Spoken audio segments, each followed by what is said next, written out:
Hay mucha gente que está compitiendo con vos. La diferencia es que la mayoría, y ni hablar cuando veo contenido de mi rubro, donde digo, yo entendí, después de un buen tiempo, que cuando uno logra eso, entonces vos podés enojarte con la realidad o intentar, porque a mí me hace bien saber que puedo ayudar al otro. En Celulosa Pro creemos que los negocios crecen cuando las personas empiezan a comunicar lo que hacen. Por eso nos interesa conversar con personas que han logrado construir comunidad y han logrado generar impacto más allá de su actividad habitual. Hoy nos acompaña Marcelo Seya, creador de contenido, arquitecto y referente para miles de personas en su rubro gracias a su contenido tanto en Instagram como en YouTube. Es un placer, Lautaro. Un gusto estar con ustedes. Queríamos conocerte, así que lo primero que te quiero preguntar es, ¿de dónde nace la idea de ser arquitecto? ¿Cuándo empezaste a estudiar? ¿Y cómo eso fue transformándose a lo largo del tiempo? A ver, yo voy por un camino distinto de aquellos que esperan encontrar toda la vida. Quise ser arquitecto, armaba casitas y demás. Si bien yo jugaba con eso, en realidad nunca estuvo en el menú de opciones ser arquitecto. Es más, yo desde mi título secundario soy técnico mecánico. En ese momento no había la especialidad de construcciones en mi ciudad. Vale aclarar que yo estoy en Galvez, Santa Fe, una ciudad chica, 22.000 habitantes. ¿Toda la vida ahí? Toda la vida me fui a Rosario a estudiar y volví otra vez a ejercer acá mi profesión en la ciudad. Y en los últimos 5 o 6 meses antes de recibirme en la escuela secundaria dije, mi chip era que iba a ser ingeniero civil. Hasta que un día tuve la feliz idea de hablar con un ingeniero civil y me di cuenta que eso no era lo que quería para mi vida. Entonces, a partir de ese momento surgió la arquitectura como una alternativa. Y bueno, ahí me embarqué por ese camino. La verdad que me resultó amable. La arquitectura es una carrera que, digamos, tiene esa dualidad entre ciencia entre técnica y arte, digamos, que concilia bien dos partes que convivían en mí. Y después con el tiempo, aunque no haya sido una profesión elegida desde la pasión, se transformó en una forma de vida, digo yo, porque empieza a consumir, a manejar tu tiempo, porque cuando estás trabajando y dejas de trabajar, seguís pensando en tu profesión, en el trabajo, y bueno, se transforma en una forma de vida. ¿Hubo algo que haya marcado esa vida, la carrera? ¿Algún momento que digas, fue un momento bisagra? Yo creo que todo fue sucediendo sin búsqueda, sin propósito, sin un propósito específico, y fue surgiendo, digamos, como un territorio natural. A mí particularmente siempre me gustó este tema de comunicar. Cuando yo me recibí y volví a mi ciudad, yo hacía 6 años que faltaba de mi comunidad, entonces había que comunicar que yo estaba, digamos, era un producto ofrecible, un servicio ofrecible como arquitecto, y tenía que empezar a darme a conocer. Entonces, en aquella época, sin redes sociales, encontré ese canal en un periódico local, donde, bueno, hablando un poco con los dueños, dice, che, ¿qué te parece si hacemos una especie de columna de arquitectura hablando sobre problemas cotidianos, sobre lo que le pasa a la gente, cómo podemos modificarlo? Porque quería romper esa idea que en ese momento yo intuía que el arquitecto estaba para los que tenían plata o te hacía gastar mucho. Y en realidad nada más alejado de la realidad. Entonces dije, bueno, me dieron ese espacio y de ese espacio fue, yo creo que una cadena de puertos, porque a partir de ahí, bueno, empecé a colaborar también en radios de frecuencia modulada acá de la ciudad, haciendo exactamente lo mismo que hacía en el periódico. Después pasé a la tele, en programas de televisión de aquí de la ciudad de Santa Fe. Escribí un libro y siempre el hilo conductor era eso, hablar de la arquitectura cotidiana, de cómo la arquitectura puede ayudarnos a resolver problemas que tienen que ver con la vivienda, con el habitar, de una forma racional, simple, no necesariamente relacionada a gastos grandes. Y en ese ejercicio encontré una forma muy linda de expresarme, porque siempre tuve en claro de hacer lo que yo quería ver en los demás. Entonces siempre traté de guardar esa línea. Y creo que en esa línea, en ese cuidado por transmitir una idea, creo que ahí viene el ida y vuelta. Entonces por ahí empezás a recibir un poco lo que vos estás proyectando.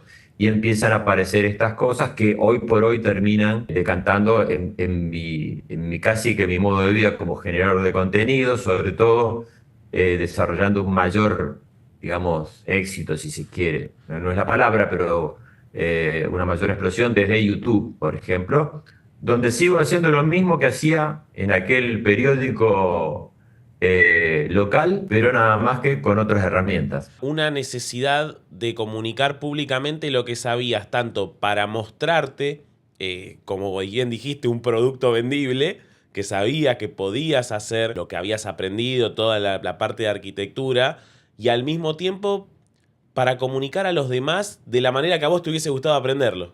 Exactamente, exactamente. Y ahí vos dijiste una cosa que tiene que ver un poco con las motivaciones.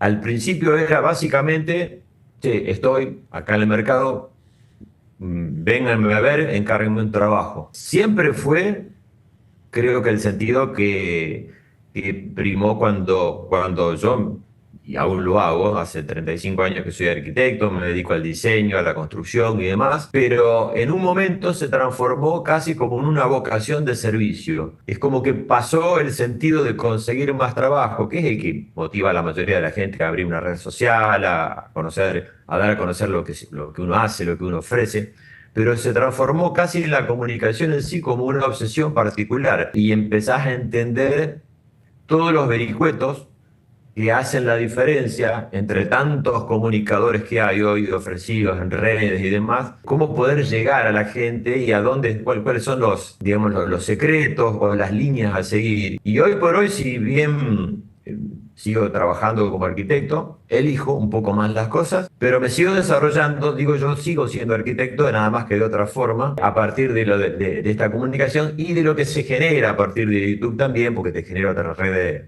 de contactos y relaciones y la posibilidad de acceso a otro tipo de trabajos también. Aquella experiencia que pueda ayudar a otro a pasarla mejor no tiene que morir en uno.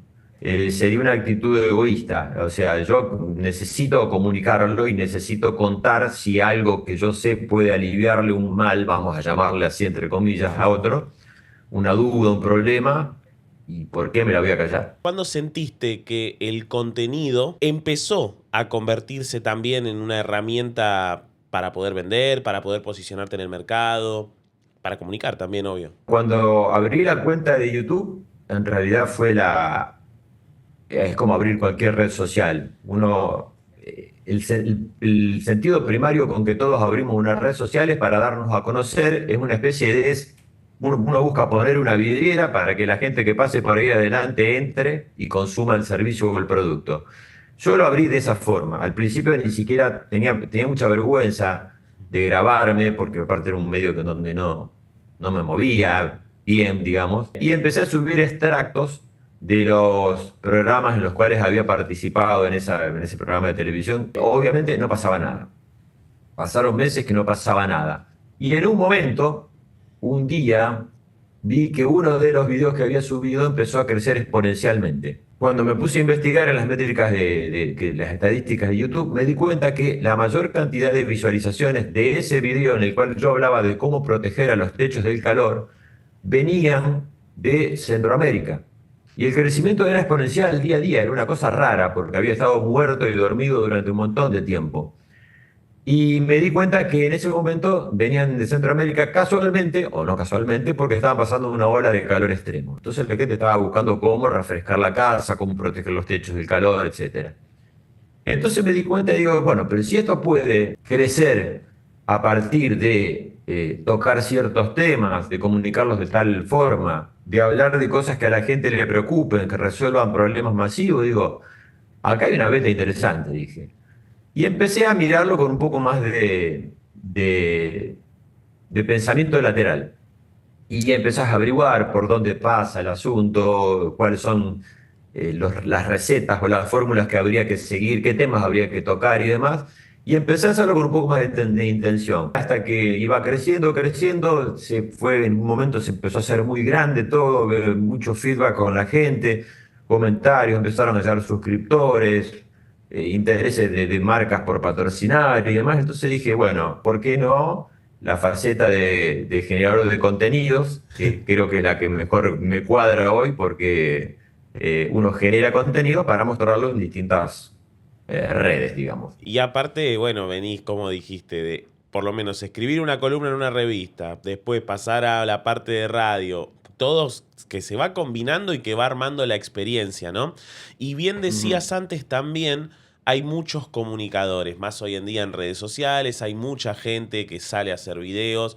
¿Sentís que hay un poco de saturación en eso o hay espacio para poder diferenciarse y poder marcar cada uno un estilo? Yo creo que hay saturación, y más en este momento particular que estamos viviendo con la irrupción de la IA y demás, porque hay una profusión de contenidos increíble. Pero como dice el dicho, lo que hay es lo que hay. Entonces, vos podés enojarte con la realidad o intentar jugar, subirte al tren antes que el tren quede medio lejos, y empezar a entender las reglas que hacen que entre tanta cantidad de gente, alguien pueda dedicarte parte de su atención por encima de otros que están haciendo lo mismo que vos, o a veces ni siquiera que hacen lo mismo que vos. Pero hoy como hay tanto contenido dando vuelta, a lo mejor quien consume tu contenido hoy está entretenido mirando a un chino que está cortando sandías o un perro que está haciendo piruetas, ¿me entendés? Entonces por ahí empezás a competir con la atención de la gente. Y a partir de eso, bueno, hay que empezar a entender qué es lo que te va a hacer elegible a vos por encima de otro que está haciendo lo mismo. Y después empiezan a aparecer una serie de certezas que yo creo que son la clave de todo este asunto. Y a pesar de toda la polución de contenidos que hay, creo que hay todavía espacio como para poder generar algo de calidad y bueno, y posicionarte a partir de ese contenido de calidad que uno está tratando de mostrar a la gente y diferenciarse de otros, porque también en esto también hay que ser conscientes de que hay muchos que empiezan con muchas ganas, generan contenidos, los resultados no vienen rápido y en general desisten. Y hoy somos muy ansiosos, queremos resultados rápidos. Es un proceso que hay que ir construyéndolo, puliendo, haciéndolo mejor y ahí sí, en algún momento llegan los frutos. Pero sí, yo creo que hay lugar todavía para generar contenido porque así como hay mucho contenido que no es de tanta calidad. ¿Y tenés alguna estrategia que digas, hago esto para destacar frente a un mercado, frente a a redes sociales donde mucha gente ofrece lo mismo también? ¿O decís, mi autenticidad me alcanza, ¿no? Como lo que hago yo, siento que como lo hago bien, lo sé y hablo con confianza, me es lo necesario y esa es mi estrategia. Mira, hay una regla de oro que a veces se maneja en el marketing, en todo lo que es redes y demás, que dice que el contenido es el rey. Vos tenés que brindar un producto de calidad y no estamos hablando de la calidad estética. A ver, entendamos esto. La mayoría de la gente abre una red social o una cuenta de Instagram, por ejemplo, en la falsa creencia de que te abrís una vidriera, corres las cortinas y alguien que pase por adelante va a entrar a ver porque lo que vos mostraste le pareció interesante. Y eso, lamentablemente, te arrastra a la frustración. Hoy tenés que salir a competir con determinadas reglas de juego en la cual el comportamiento humano tiene mucho que ver. Hoy tenemos poca paciencia, estamos tapados de contenido y como yo te decía, en 3 segundos de TikTok, 8 de Instagram o a veces 15 de YouTube, en esos segundos tenés que darle a la gente que pasó por allí, por tu red, los motivos suficientes como para explicarle que se tiene que quedar porque vos le vas a contar algo de calidad. Y después tenés el compromiso básico de responder a eso, porque vos podés decir, hacer todo el ruido que quieras, prometerlo, el secreto de la felicidad, pero después cuando no se lo dé, la gente no te va a volver a ver. Entonces, en la medida que logras captar la atención, para eso hay que ser muy preciso. No sirve decir, hola, ¿qué tal? ¿Cómo les va? Soy tal, hoy estaba pensando en... No, no, no. Ya te cambiaron. Porque atrás, como te decía, viene el chino cortando sandías, que es mucho más entretenido. Entonces, al punto de valor, explicarle que le vas a resolver o con qué le vas a ayudar a resolver y tenés que desarrollar en un tiempo, depende de la red social. YouTube es la que te permite más desarrollo, si se quiere. El podcast es la que más largo también, y en el otro extremo lo tenés a TikTok. Pero de acuerdo a la regla que utilices, tenés determinada cantidad de segundos para expresar tu idea, contarles cómo lo pueden solucionar eso que les preocupa, los aqueja, les duele, así entre comillas. Y si tu contenido fue de calidad y la gente lograste, es el principal factor en todo, la retención de audiencia, que es una de las principales métricas que mide cualquier algoritmo. Hablaste antes también de vocación de servicio, hablaste ahora de compartir, cómo generar valor en otra persona. Y volviendo un poco al lado de la arquitectura, desde la parte de producción de medios, ¿lo pensaste alguna vez como un impacto social en alguien que puede aprender a raíz de lo tuyo? Que puede decir, che, esto me va a servir para un trabajo, me va a servir para tener buenas prácticas de repente a la hora, tanto un colega como alguien que está también dentro del mundo de la construcción. Cuando empezó a crecer todo esto, empezás a preguntarte por qué, a quiénes llegás, cuál es tu público. Yo entendí, después de un buen tiempo, que el 80% de la gente que me miraba era gente que tenía que ver con problemáticas relacionadas a la construcción, pero desde un lado lego, no técnico. Desde el que estaba pensando en construir, el que estaba habitando y tenía un problema, precisaba ampliar o tenía que decidir algo para solucionar un problema. Pero en general era gente no técnica, que yo pensaba al principio esto está lleno de arquitectos.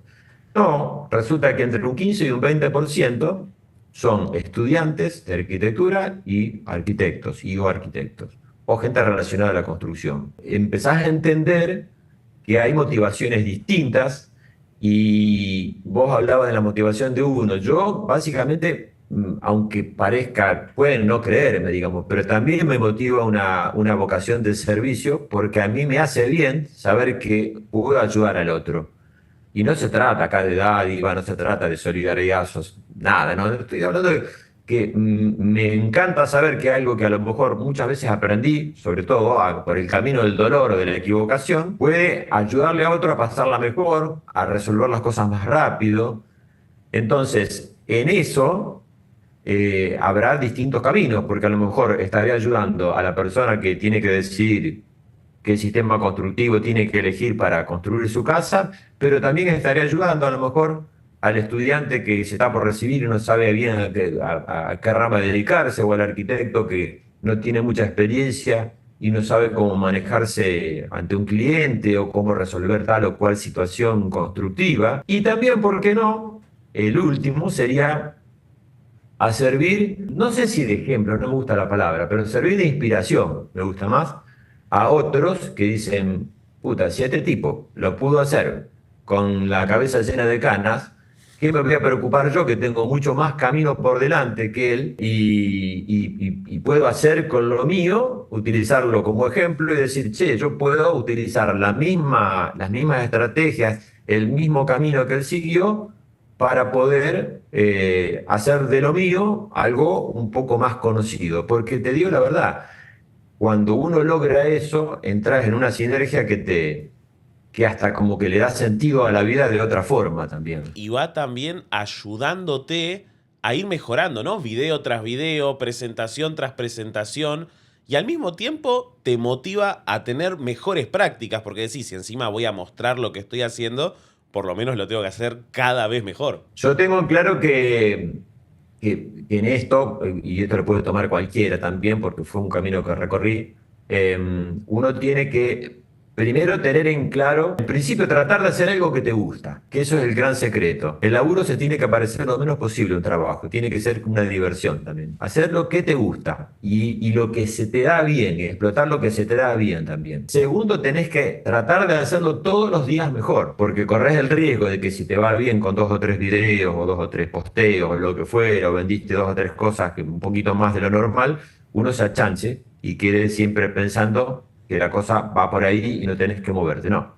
Intenta todos los días hacerlo mejor, mira la competencia, fíjate por dónde las cosas funcionan. Y tercero, hay que hacerlo sostenidamente. Hay mucha gente que está compitiendo con vos, con lo que estás haciendo. La diferencia es que la mayoría tiene impulsos cortos, quiere los resultados rápidos, y si bien a lo mejor salimos 50 de la línea de largada, pero en el camino se van cansando un montón. Entonces, muchas veces, el ser constantes y acompañarlo con lo otro, con tratar de mejorar, hace que al final lleguemos 5 o 6 de los 50 que salimos. Solamente por mayor mérito de haber sido más aguantadores. Creo que si uno logra conjugar esas tres cosas, tenés altas chances de destacar en lo que uno hace, y a partir de lo que vaya sucediendo en ese destacar, uno empieza a elegir. Obviamente te quedas con la parte que más te gusta, qué sé yo, si es la comunicación, si es la venta, y eso empieza a darle no solamente el sentido económico a esto, porque es una parte de la realidad, sino un sentido de vida. Yo te digo, no me quiero poner tan filosófico, pero empezás a vibrar con una energía distinta, como me ocurre a mí también, porque yo me levanto y tengo ganas de ponerme a laburar en esto, la verdad. Y tengo que ser sincero, no me pasó durante los 35 años de profesión. Y es más, fue uno de los motivos que me llevó a tratar de explorar otras cosas o buscar otras cosas. ¿Por qué? Y porque también cuando vos tenés muchas responsabilidades y estás expuesto a muchos problemas, y se hace, yo sentía que salía a rendir examen, ¿viste? Porque había un montón de gente que esperaba mis decisiones, tenía que interactuar con mucha gente, ¿viste? El trato con la gente es complejo, porque en general, ¿viste? A lo mejor encontrás 10 que te llevas bárbaro y uno que te mató y te sonó toda la semana, el mes y un poco más todavía. Entonces por ahí quería algo más tranquilo, poder desarrollar mi actividad desde un ámbito distinto, más transgresor si se quiere, tampoco lo busqué, pero bueno, se fue dando. Y creo que hoy también estoy haciendo arquitectura, pero desde un ámbito que, esos 5 o 6 años atrás, absolutamente insospechado. Esta generación de contenido que vos hacés, que se puede ver también, no solo en la arquitectura, en distintos rubros, ¿sentís que cambia la forma en la que las personas eligen a sus profesionales? ¿Sentís que influye bastante a la hora de elegir tanto a la persona como de repente, llevándolo a tu caso, el método constructivo, ¿no? Un video que es más viral que otro. ¿Influye realmente? Mira, te voy a contar una cosa. Tengo un cliente al cual le estoy haciendo la casa que es médico obstetra. Y él me decía, dice, y es joven, ¿no? Pero dice que él nota que en los últimos tiempos, cuando la gente llega al consultorio, llega con mucha más información. Dice, mira, yo ya vengo, pero ya estaba viendo que por como estoy atravesando la etapa de embarazo, seguramente estoy desarrollando tal o tal cosa, y si tengo que tomar tal suplemento, dice, entonces vos te encontrás ante un cliente que está informado y tenés que responderle. Ya no vienen con la ignorancia absoluta. Ya vieron un montón de contenido, leyeron, vieron videos. Creo que, respondiendo a tu pregunta, sí, seguramente cambia la forma con la cual uno llega a un profesional. Vos mencionabas el sistema constructivo. Nadie llega, si es muy raro el caso que alguien se presente al arquitecto y dice, che, mira, no tengo idea si tengo que construir esto. Ya viste de lo que se trata Steel Frame, ya viste las casas con contenedores, las casas prefabricadas, sabés más o menos de qué va.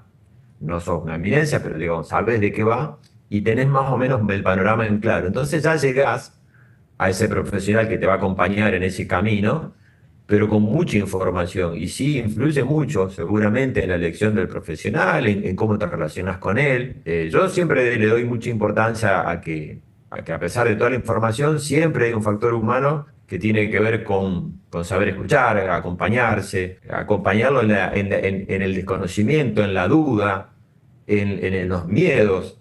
Entonces, ahí hay una gran parte que las redes no hacen, y que después, que es el factor humano que hace que ese vínculo con el cliente, bueno, sea duradero, que sea bueno, que sea llevadero. La habilidad de la comunicación también, ¿no? Para generar una marca personal y para poder hacer llegar la información adecuada también, porque circula mucha información falsa también. Sí, sí, la verdad que uno Yo creo que cada vez se va cortando más con eso de que si lo vi, antes era lo vi en la tele, tiene que ser cierto, lo vi en internet, tiene que ser cierto, y no, hay cada cosa que a veces, la mayoría de las veces, yo lo consumo también en áreas en las cuales no conozco, vas desarrollando como un sexto sentido que te hace ver si esto es verso, y ni hablar cuando veo contenido de mi rubro, donde digo, dan por verdades absolutas cosas que no son universales, verdades universales, y te están vendiendo como que si no es esto, es el abismo. Pero bueno, sí, es parte de la pelusa que viene con el